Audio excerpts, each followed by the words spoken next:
है आपकी ट्रिक, कैसे होगे आप पास। देखो ट्रिक कुछ नहीं है, चीजें आपने डिटेल में पढ़ी है, हाँ भाई डिटेल में पढ़ी है। आपको जो मेहनत करनी है ना, थोड़ी सी जो मेन मेहनत है आपको वो आपको करनी है गद्यांश पर, गद्यांश पद्यांश जो आते हैं संस्कृत के, थोड़ा सा इस पर आपको मेहनत करनी है।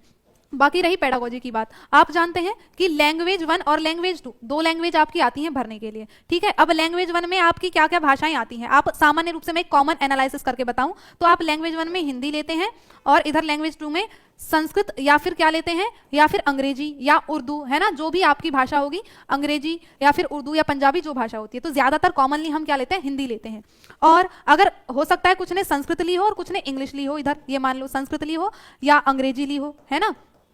और इधर ले ली आपने हिंदी, इधर ले ली आपने हिंदी। तो अब आपको पेडागोजी कैसे करनी है, गद्यांश तो आपका अलग आता ही आता है, पेडागोजी में आपको कहाँ मदद मिलेगी, तो जो आपकी हिंदी की पेडागोजी होती है वो सेम आपकी संस्कृत में,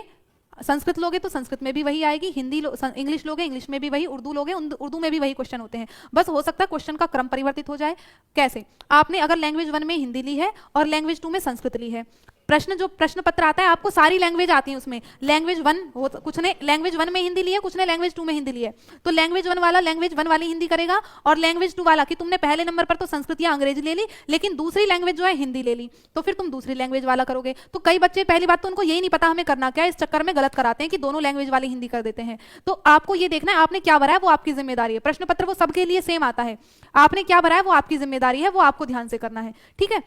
आपने लैंग्वेज 1 की हिंदी ली है और लैंग्वेज 2 में संस्कृत ली है, तो संस्कृत लैंग्वेज 2 की संस्कृत जो आपको पेडागोजी देखोगे तो वही भाषा 2 में जो हिंदी की पेडागोजी होगी, है ना, भाषा 2 में लैंग्वेज 2 में जो हिंदी की पेडागोजी होगी वही सेम लैंग्वेज 2 की संस्कृत की पेडागोजी आपकी होगी, ठीक है। वही सेम आपकी, अगर भाषा 2 में आपने अंग्रेजी ली है तो भाषा 2 की आप हिंदी देखना, तो वही सेम आपकी हिंदी की पेडागोजी आपको दिखाई देगी। तो वहां से आप क्या है, अगर आपको नहीं समझ में आ रहा है तो आप हिंदी देखकर प्रश्न को समझ सकते हैं, ठीक है। नहीं समझ में आ रही भाषा तो हिंदी को देखो और प्रश्न समझ लो। ध्यान देना है भाषा 2 वाली हिंदी ही करनी है, ठीक है। अगर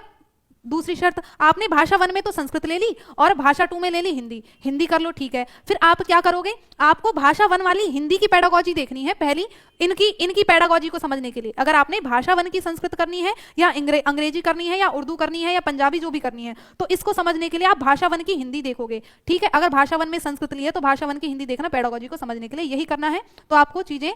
बहुत आसान हो जाएंगी। समझ में आया कि नहीं आया, तो थोड़ा